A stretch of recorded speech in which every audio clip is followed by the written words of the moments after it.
Adding money to your PayPal account is very easy to do. Today I am going to show you how to do it. First of all, you have to log in your PayPal account. And here you can see that my current balance is 0. But you have to click on the Request Payment button to add payment in your PayPal account. You can access this button from another side that is on the upper side of the screen. You can see that there are many options that are Activity, Pay and Get Paid, Marketing for Growth, and Business Tools. You can also access this button from here, but at this time we are going to click on the Request Money button from here. So you just have to click on this button. Now it will redirect to the next page. Here you can see that there are 4 options. First one is Send, next one is Request, and next one is Contract, and then more options. But we are on the section of Request because we want to add money to PayPal account. Next, you have to enter the name, email, mobile number of that person from whom you want to add the money on your PayPal account.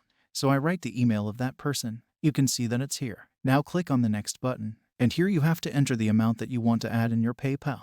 Next, you just have to set the amount and then click on Request a Payment button. So the person who is in email, he will receive the mail, and then add money from credit card, and payment will automatically add it into your PayPal account. So in this way, you can add money into your PayPal account.